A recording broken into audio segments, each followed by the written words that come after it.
Hello friends, मैं हूँ DreamWorks 06 और आज फिर हास्य रूम में आपकी favourite story unexpected true love का एक नया एपिसोड लेकर एपिसोड नंबर 103 मेरी पत्नी। पिछले एपिसोड में हमने जाना था कि आरोही को लेने आए सेठ को धवनी पसंद आ जाती है। वो उसकी खूबसूरती पर मोहित हो जाता है और धवनी को पाने के लिए मचल उठता है और वो आरोही के बदले धवनी की डिमांड करता है, जिसके लिए धवनी के घर वाले मान जाते हैं। अब आगे धवनी ने अपनी बंद होती ही आंखों से मुस्कुरा रही आरोही को देखा। ओह, तो एक बार फिर आरोही के लिए उसका सौदा हो गया था, धवनी ने सोचा और वो अपने आंसू बहने से नहीं रोक पाई। वहीं दूसरी तरफ विशाल ने जैसे तैसे दरवाजे को धक्का मारकर तोड़ा और फिर पूरी कोशिश की और वहां से भाग निकला अबीर के घर की तरफ। वो आज अगर मर भी गया तो भी अपनी बहन को बचा लेगा, विशाल ने आज अपने मन में ठान लिया था। तभी सबने एक आवाज सुनी, ये शादी रोको। अचानक इस आवाज से वहां पर खड़े सब लोग चौंक गए थे और धवनी की आंखें भी ये सुनकर उम्मीद से चमक गई थी। जब उसने नजर उठाकर देखा तो सामने कुछ पुलिस वाले खड़े हुए थे। धवनी को ये देखकर बहुत राहत मिली। विशाल ने सोचा कि जब तक वो अबीर को बुलाकर लाए तब तक पुलिस उन लोगों को डिस्ट्रैक्ट कर लेगी, इसलिए उसने पहले पुलिस को भेज दिया था। पुलिस को वो देखकर पहले तो सब घबरा गए। धवनी मदद की गुहार लगाने ही वाली थी कि तभी उसकी ताई आरोही ने उसे जबरदस्ती पकड़कर बिठा लिया। सेठ ने अपने आदमी के कान में कुछ कहा, जिसे सुनकर वो मुस्कुराते हुए पुलिस वाले के पास गया और उससे कुछ कहने लगा। मंदिर आने से पहले चाचा जी ने धवनी की माँ से अबीर के घर पे पहले ही फ़ोन करा दिया था कि धवनी अब नौकरी छोड़ रही है। फ़ोन अबीर नहीं उठाया था। इस बात को सुनकर अबीर का दिल टूट सा गया था। क्या ये उसकी वजह से नहीं हुआ था? पर यह बात ना उसने दादी को बताई और ना ही अरमान को। उसे बताने की तो उसकी हिम्मत भी नहीं थी। उसने धवनी को बहुत बार कॉल किया था पर धवनी ने उसकी कॉल उठाई नहीं। वो बेचारी उठाती भी कैसे? इस अफरा तफरी में उसका फ़ोन तो घर ही रह गया था और अभी दुखी मन से ऑफिस चला गया था। धवनी और अरमान को फेस करने की हिम्मत तो उसमें थी ही नहीं। अब उसकी बेवकूफ़ी की सज़ा उसका बेटा भुगत रहा था। विशाल जैसे तैसे उनके घर आ गया और वहां पर आकर भी उसके हाथ निराशा ही लगी जब सिक्योरिटी गार्ड ने उसे ये बताया, अभी सर तो ऑफिस जा चुके हैं और दादी अरमान को लेकर डॉक्टर के पास गई थी। विशाल ने गुस्से में दीवार को जोर से गुस्सा मारा।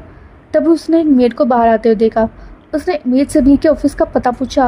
पहले तो वो झिझकी, फिर उसे याद आया कि विशाल को तो यहाँ पर सब अच्छे से ट्रीट करते हैं, इसलिए वो उसे बताने के लिए मान गई। विशाल उससे बोला, प्लीज़ किसी से कह के मुझे वहाँ पर छोड़ दें। मेड ने उसकी रिक्वेस्ट मान ली और उसे एक ड्राइवर के साथ भेज दिया। उधर आनंद सेठ का आदमी पुलिस वाले को एक कोने में लेकर बोला, क्या बात होगी साहब? पुलिस वाला बोला, हमने सुना है कि यहाँ एक लड़के की ज़बरदस्ती शादी की जा रही है। वो आदमी बोला, ज़बरदस्ती ना तो साहब, ऐसा तो यहाँ कुछ भी नहीं है। चोरी के घर के राजी, सेठ आनंद राजी और तुम भी राजी हो जाओ।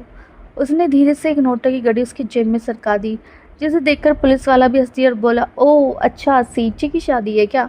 कौन बेवकूफ़ बहका गया हमें, चलो सब गलत न्यूज़ है। ये कहकर वो अपने साथियों के साथ चला गया। धवनी पीछे से दया की भीख मांगती रह गई, पर उसकी आवाज़ तो जैसे किसी ने सुनी ही नहीं। धवनी को तो आज पैसों की पावर का मतलब समझ आ गया था।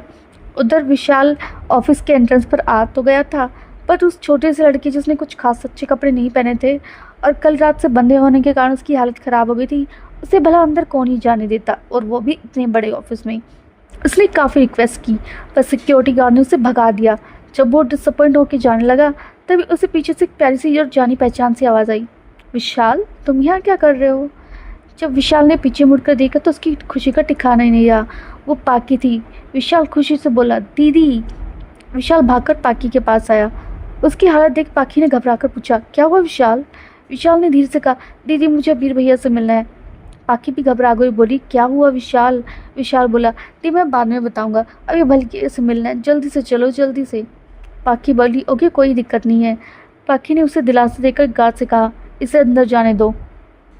अभी तक जो गार्ड उसे बहुत दांव सिखा रहा था उसने सर झुकाकर उसकी बात मान ली। विशाल बोला, दी आप गाड़ी तैयार करो। विशाल पाकी से यही कहकर अंदर की ओर भाग गया। उधर अबीर धवनी के बारे में सोच सोच कर दुखी हो रहा था।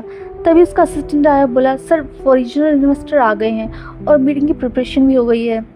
अबीर ने उठकर अपना कोट पहना और मीटिंग रूम की तरफ जाने लगा और अपने असिस्टेंट से बोला, अब मुझे कोई भी डिस्टर्ब ना करे। अबीर के एक कह जाने के बाद मीटिंग शुरू हो गई। विशाल भागकर अंदर आया और गास ने उसे रोक लिया। विशाल बोला, प्लीज़ मुझे जाने दो। वो गिड़गिड़ा रहा था। गार्ड्स उसे बाहर खींच के ले जा रहे थे। तभी अबीर शोर सुनकर गुस्से से बाहर आ गया और चिल्लाया, क्या शोर मचा हुआ है? सिक्योरिटी गार्ड सर झुकाकर बोले, सॉरी सर।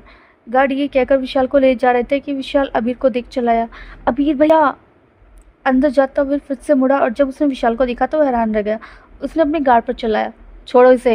ये कहकर वो पास आ रहे उसने ऊपर से नीचे देखते हुए विशाल से पूछा, बच्चे ये क्या हुआ? वो उसकी हालत देखकर घबरा गया। विशाल ऑलमोस्ट रोते हुए बोला, भैया दीदी बहुत बड़ी प्रॉब्लम में है। अबीर ये सुनते ही घबरा कर बोला, क्या हुआ तवनी को?